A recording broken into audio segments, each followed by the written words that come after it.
Camerounaises, Camerounais, mes chers compatriotes,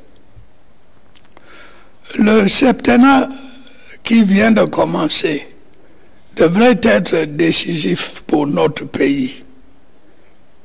Il pourrait même être l'un des moments les plus importants de notre histoire depuis notre indépendance.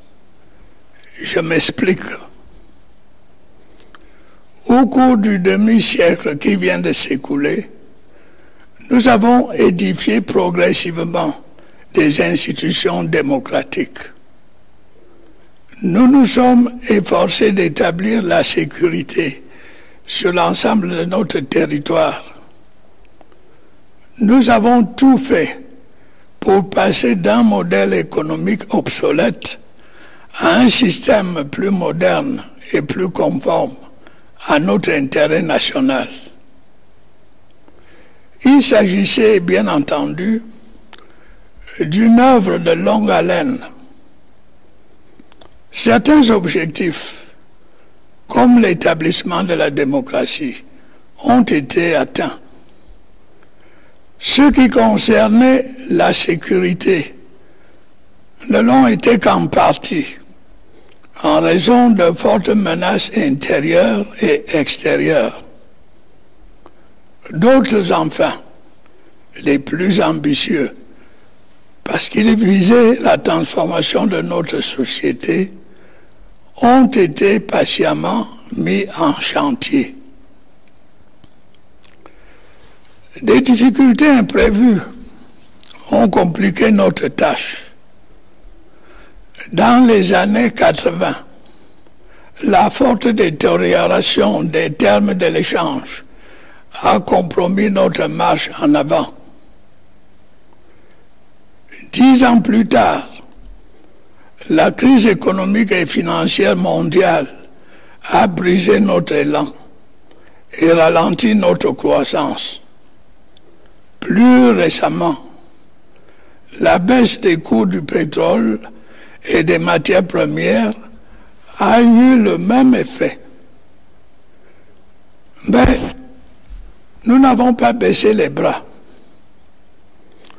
Face à l'adversité, nous avons élaboré une stratégie de développement articulée en 3 temps. Les grandes ambitions, les grandes réalisations et les grandes opportunités. Cette dernière étape, nous l'espérons, devrait nous conduire au seuil de l'émergence. Il n'est peut-être pas inutile de préciser ce que nous voulons dire par émergence. De façon générale, le terme s'applique à un changement de situation dans le sens d'une amélioration. Dans son acception courante, il signifie le passage de l'état de sous-développement à celui de pays développés. C'est bien ainsi que nous l'entendons. Et c'est pourquoi j'ai demandé qu'il soit érigé en cause nationale. Je crois que les prochaines années seront déterminantes pour atteindre cet objectif. Il nous faudra pour cela nous atteler à 3 tâches fondamentales.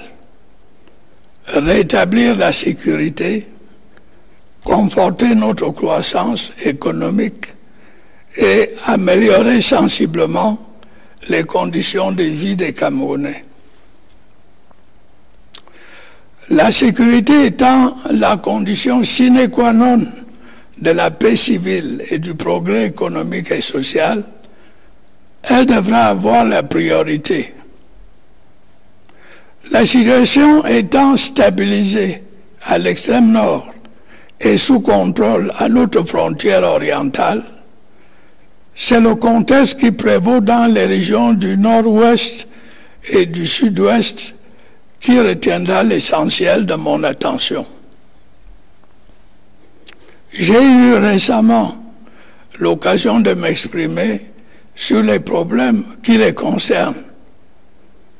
J'ai dit, et je le confirme, que j'éprouve la plus grande sollicitude envers les populations de ces deux régions.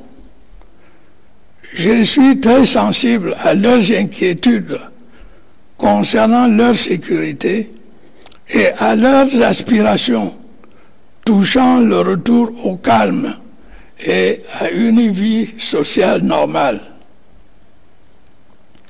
Si l'appel à déposer les armes que j'ai lancé aux entrepreneurs de guerre reste sans réponse, les forces de défense et de sécurité recevront instruction de les neutraliser. Je suis bien conscient, en effet, de la désolation que ces insurgés infligent aux populations de ces régions. Cette situation ne peut plus durer. Dans un esprit de concorde nationale, j'ai décidé, pour éviter le recours à des mesures extrêmes, de créer un comité national de désarmement, de démobilisation et de réintégration. Cet organisme, placé sous l'autorité du Premier ministre, aura pour mission d'organiser, d'encadrer et de gérer le désarmement, la démobilisation et la réintégration des ex-combattants de Boko Haram et des groupes armés du nord-ouest et sud-ouest désireux de répondre favorablement à l'offre de paix qui leur a été faite. Cette initiative, je le souligne, offre une porte de sortie honorable à ces ex-combattants, ainsi qu'une perspective de réinsertion sociale. Elle devrait permettre le retour au calme et à une vie normale. D'autre part, des mesures seront prises dans les meilleurs délais possibles pour accorder aux collectivités territoriales de notre pays les compétences qui leur permettront de prendre une plus large part dans la gestion des affaires locales. Parallèlement, la promotion du bilinguisme et du multiculturalisme sera accélérée. Par ailleurs, j'entends poursuivre le dialogue engagé avec les personnes de bonne volonté pour un retour définitif à la paix. Paradoxalement, les événements malheureux qui touchent la vie sociale depuis de longs mois au nord-ouest et au sud-ouest ont eu un effet qui pourrait surprendre plus d'un d'entre nous. Les populations de ces deux régions auront pu constater la sincérité des intentions des autorités en ce qui concerne la délégation de nouveaux pouvoirs aux collectivités territoriales et la solidarité du reste de la nation à leur égard. Mon souhait est qu'au bout du compte, l'unité nationale en sorte renforcée. Il sera indispensable aussi de conforter le taux de croissance de notre économie. J'ai évoqué plus haut les raisons externes qui ont provoqué son fléchissement. Grâce aux mesures que nous avons prises, l'économie se redresse peu à peu. Mais il nous faudra faire davantage pour rester sur la trajectoire de l'émergence. Sans entrer dans le détail de nos projets, car je me suis récemment exprimé sur le sujet, je me bornerai à rappeler que nous devons accorder une de nos priorités à la modernisation de notre agriculture, en relevant ses objectifs de production et de diversification, et en mettant à sa disposition les moyens techniques nécessaires. Les grandes lignes de cette révolution agricole avaient été définies au comice de Bolva et demeurent encore pertinentes. Il en va de même de notre grand projet d'industrialisation, selon les orientations de notre plan directeur. Il conviendra de l'appliquer en priorité à la transformation de nos matières premières agricoles afin de gagner en valeur ajoutée et de réduire nos importations de biens et services. Nous continuerons à doter notre pays d'infrastructures d'énergie à la fois pour répondre aux besoins de notre agro-industrie et de nos différents secteurs industriels, ainsi que pour satisfaire les demandes de nos populations. Aux barrages hydroélectriques s'ajouteront aussi des centrales solaires destinées à l'électrification des zones rurales. Les efforts considérables qui ont été déjà faits pour développer nos infrastructures de transport, routes, autoroutes, ports, aéroports, seront poursuivis au bénéfice de notre économie et de la mobilité de nos compatriotes. Par ailleurs, en concluant avec le FMI en 2017, un programme économique et financier appuyé sur une facilité élargie de crédit, nous nous sommes engagés à poursuivre la mise en œuvre de nos réformes structurelles, à maintenir notre équilibre budgétaire et à veiller à la soutenabilité de notre dette extérieure. C'est dans ce cadre que nous devons assurer le financement de nos grands projets. Pour cela, il nous faudra désormais faire davantage appel aux institutions financières qui pratiquent des taux concessionnels plus accessibles.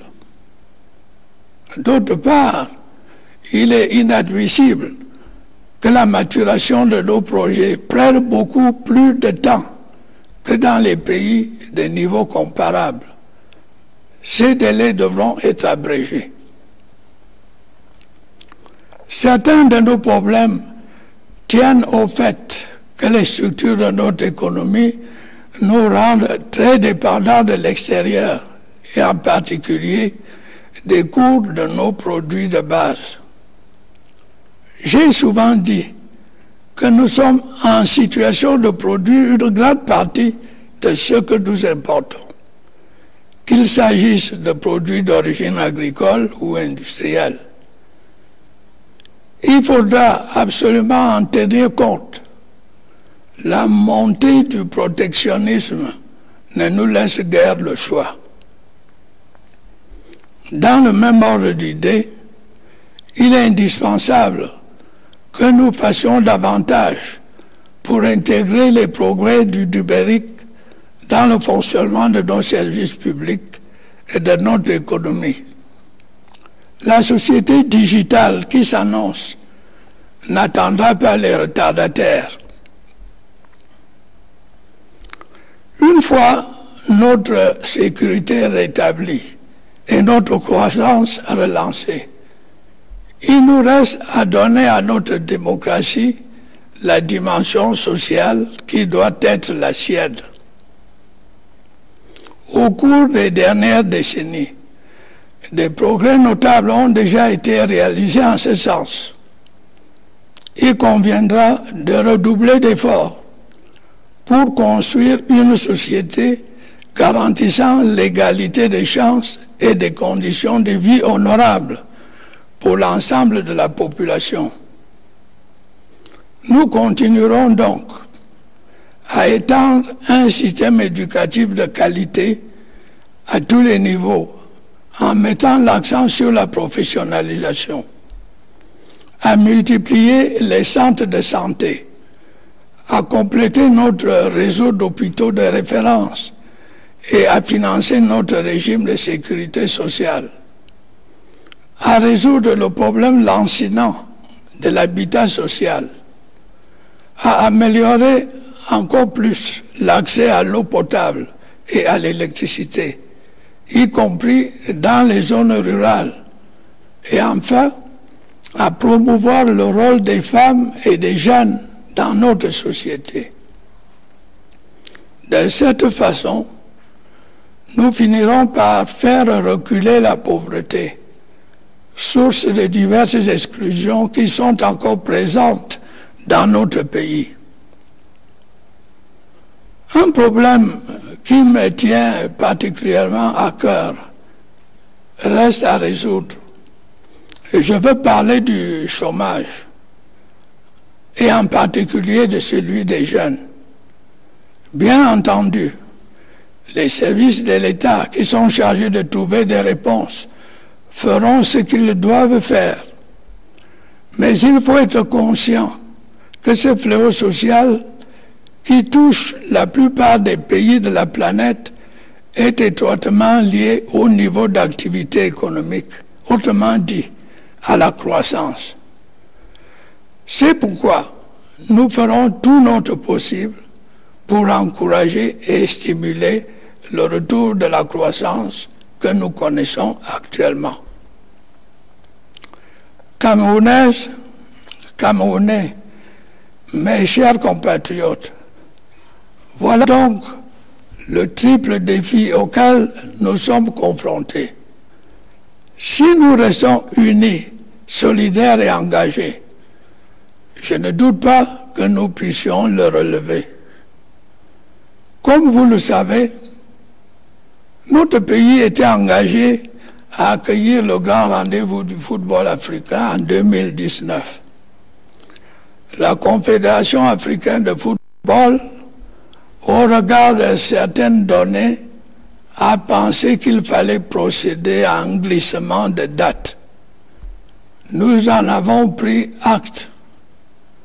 Comme je l'ai déjà dit, tous les investissements liés à l'organisation de la CAN seront réalisés. J'ai saisi cette occasion pour vous demander de rester mobilisés afin qu'à terme, la modernisation de nos infrastructures routières, ferroviaires, hospitalières et sportives liées à ce grand événement se concrétise. Notre pays le mérite bien. Mes chers compatriotes, en ces temps difficiles, croyez-moi, je consacre toute ma force et toute mon expérience au service de la paix, de l'unité et du progrès de notre cher et beau pays. Je compte sur chacun de vous pour m'y aider. Bonne et heureuse année 2019 à vous tous. Vive la République, vive le Cameroun.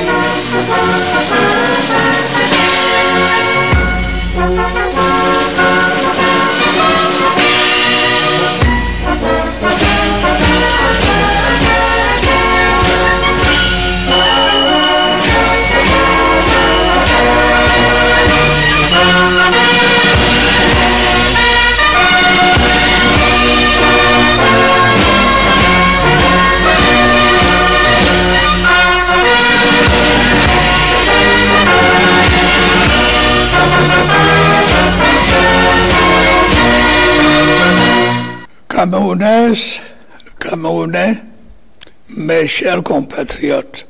Fellow Cameroonians, my dear compatriots, the 7-year term that has just begun should be decisive for our country. It could even be one of the most defining moments of our post-independence history.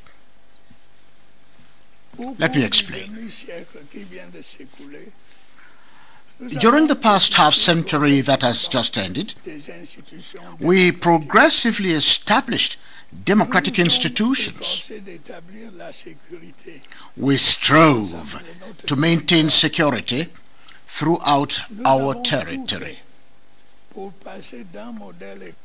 Those related to security were only partly achieved due to serious internal and external threats. Lastly, others, the most ambitious, which aimed to transform our society, were implemented patiently. Unforeseen difficulties compounded our task. In the 1980s, the sharp deterioration of terms of trade jeopardized our progress. 10 years later, the global economic and financial crisis put a stop to our momentum and slowed down our growth. More recently, falling oil and commodity prices had the same impact. However, we did not give up. In the face of adversity, we designed a three-phase development strategy: greater achievements, major accomplishments, and great opportunities. We hope that this last phase will steer us to the threshold of emergence. It is perhaps not futile to clarify what we mean by emergence. Generally, the term refers to an improvement in a situation. As commonly understood, it means the transition from an underdeveloped to a developed country. This is our meaning of the term, and that is why I instructed that it should be considered as a national cause. I believe that the coming years will be decisive regarding the achievement of this objective. To that end, we will have to get down to three key tasks, namely, restore security, enhance our economic growth, and significantly improve the living conditions of Cameroonians. Considering that security is a sine qua non for civil peace and economic and social progress, it should be prioritized. Given that the situation in the far north has been stabilized and on our eastern border brought under control, I will focus on the situation in the northwest and southwest regions. Recently, I had the opportunity to express myself regarding the issues concerning them. I stated and I reaffirm my deepest concern for the populations of these two regions. I'm very sensitive to their worries about their safety and their aspirations for a return to calm and normal social life. If my appeal to warmongers to lay down their weapons remains unheeded, the defense